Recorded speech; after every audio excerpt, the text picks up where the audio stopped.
사도행전 13장 1에서 3절 말씀입니다.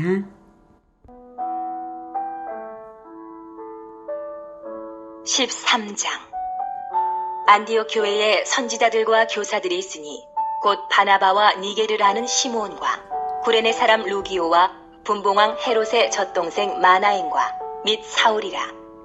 주를 섬겨 금식할 때에 성령이 이르시되 내가 불러 시키는 일을 위하여 바나바와 사울을 따로 세우라 하시니 이에 금식하며 기도하고 두 사람에게 안수하여 보내니라.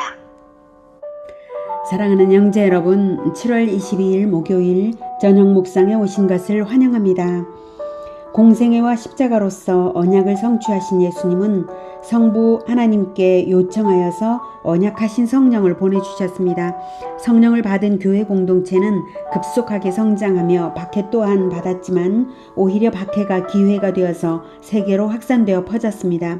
사울이 회심하여 전도자가 됨으로써 이방 선교의 주역이 준비되었고 이방인 고넬료 가정에 대한 성령의 역사를 베드로가 예루살렘 교회에 알려줌으로써 이방인 전도에 대한 편견이 극복되었습니다.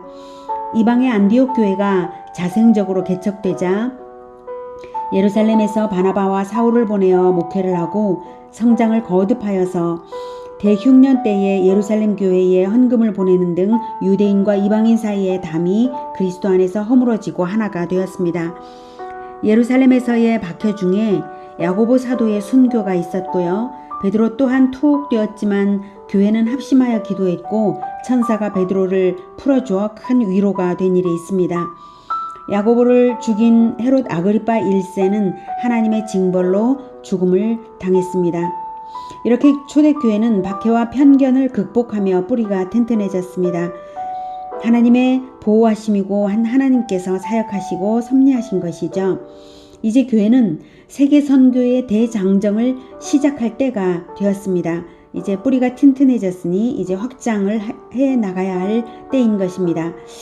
첫 이방인 교회가 바로 안디옥 교회죠. 그 안디옥 교회가 그 주역들, 세계 선교의 주역들을 세우게 됩니다. 1절 안디옥 교회에 선지자들과 교사들이 있으니 곧 바나바와 니게르라 하는 시몬과 구레네 사람 루기오와 분봉왕 헤롯의 젖동생 마나엔과 및 사울이라. 안디옥 교회란 안디옥에 있는 그리스도인 공동체를 뜻하죠. 현대식으로 하면 교회를 개척하면서 교회의 이름을 다양하게 붙이는데요. 그 당시에는 그렇게 독자적인 이름을 붙이는 것이 없고 안디옥 지역에 있는 그리스도인들은 전체가 하나의 교회였던 것입니다. 이전 12장까지는 예루살렘 교회를 중심으로 한 교회의 탄생과 확산에 대한 보도였죠. 이제부터는 안디옥 교회를 중심으로 한 세계 선교를 보여주게 됩니다. 초대교회에는 선지자 직분이라는 것이 있었어요. 그래서 성령의 능력으로 예언하고 설교하고 가르치는 일을 했습니다. 선지자와 교사들이 교회를 이끌어가는 중심 지도 그룹이었다는 것을 알 수가 있습니다.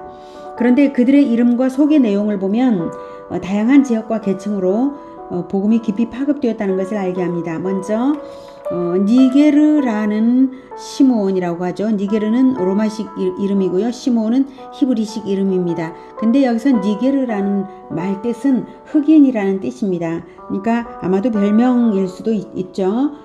그래서 이 니게르라고 하는 시므온은 아프리카 출신일 수 있다라고 추측되고요. 다음 구레네 사람, 역시 구레네는 아프리카입니다. 아프리카 출신이고요. 그리고 분봉왕 헤롯의 젖동생 마나엔이 있었습니다.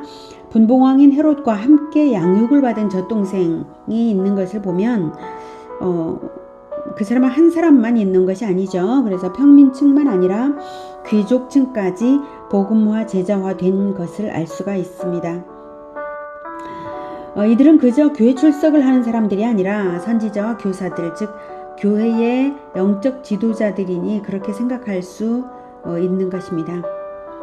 2절 주를 섬겨 금식할 때에 성령이 이르시되 내가 불러 시키는 일을 위하여 바나바와 사울을 따로 세우라 하시니. 주를 섬겨 금식할 때에 신약 시대에는 금식이 의무사항은 아니지만 이들은 주를 섬겨, 즉 주님의 사명을 이루어 주님의 영광이 되게 하기 위하여 지도자 그룹이 합심 기도를 한 것입니다. 그런데 성령께서 기도하는 지도자 모임에게 말씀하시기를 내가 불러 시키는 일을 위하여 바나바와 사울을 따로 세우라고 하십니다. 내가 불러 시키는 일이 구체적으로 어떤 일인지까지는 모르지만 사울을 다메섹 길에서 만나 주실 때 말씀하셨던 것을 떠올리면 짐작할 수 있습니다. 사도행전 9장 15절에 나오는데요. 주께서 이르시되 가라, 이 사람은 내 이름을 이방인과 임금들과 이스라엘 자손들에게 전하기 위하여 택한 나의 그릇이라 라고 하셨던 것처럼 이방 지역에서 전도하게 하기 위한 것입니다. 그렇게 성령께서 선택하신 일꾼이 바나바와 사울입니다. 안디옥 교회의 최고 지도자들이죠. 요즘이라면 담임 목사와 부목사를 선교사로 파송하는 것입니다. 안디옥 교회로서는 중요한 지도력을 잃는 것이지만 성령께서 명하신 대로 합니다. 3절 이에 금식하며 기도하고 두 사람에게 안수하여 보내니라. 요즘 같으면 상상이 잘 안 되는 일입니다. 하지만 이런 사례를 성경이 기록하신 이유는 모범을 보이시는 것이라고 저는 생각합니다. 이미 선지자와 교사들이 바나바와 사울 말고도 시몬, 루기오, 마나엔 세 사람이 더 있으니까 그들에게 안디옥 교회를 맡기고 바나바와 사울은 선교를 가도 되는 것이죠. 그렇다고 선교를 나가서 영영 가는 것은 아닙니다. 사도행전을 보면 1, 2, 3차의 선교를 장기적 또는 단기적으로 수행하고는 다시 안디옥으로 돌아왔고 또한 예루살렘 교회에도 가서 선교 보고를 하곤 했습니다. 선교를 나간다는 것은 무엇인가 생각해보면 복음화 제자화를 해서 새로운 지역에 최종적으로는 교회를 세우는 일입니다. 교회를 세우고 돌아오곤 했죠. 오늘은 이방 지역의 평신도들을 통하여 교회를 세우실 뿐만 아니라 목회자들을 선교사로 파송하게 하시는 하나님을 만났습니다. 교회가 합심하여 금식하며 주를 섬겨드리기를 간구했을 때에 그런 응답을 하신 것은 안디옥 교회가 할 최고의 섬김이 바로 선교사 파송이라는 점을 알게 합니다. 그러니 또한 안디옥 교회를 위한 최고의 축복이 바로 선교라는 것도 알 수 있습니다. 선교하는 교회, 선교가 주역이 된 교회를 하나님께서 얼마나 자랑스럽게 여기실까요? 우리 교회 공동체가 최고의 일꾼들을 세계로 파송하여 선교하는 그런 교회가 되기를 축복합니다.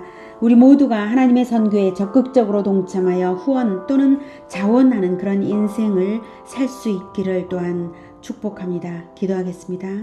하나님, 우리는 선교에 대하여 비전을 가지노라 하면서도 하나님께서 선교를 가라고 명령하신다면 바로 일어서서 갈 수 있는지 의문이 들곤 합니다.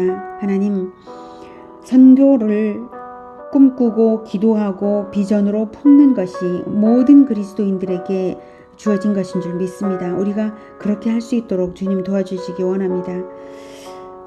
그리고 또한 선교를 더욱 적극적으로 나가는 자들이 또한 되기를 원합니다.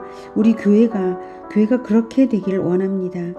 그래서 선교를 나가거나 나갔다가 들어오거나 그리고 선교를 나가고자 하는 사람들이 모두가 선교에 대하여 비전을 품을 때에 교회가 단든히 서가고 또한 하나님께서 복 주심으로 말미암아서 크게 확산되고 확장되어 가며 세계로 나아가는 그 비전을 우리에게 분명하게 보여 주시옵소서. 우리가 선교를 하겠습니다. 주님께서 붙들어 주시고 인도하시고 주님의 뜻을 보이시고 선명한 비전을 가지고 나아갈 수 있도록 주님 도우시옵소서. 예수 그리스도 이름으로 기도드립니다. 아멘. 이어지는 시간은 개인 기도 시간입니다.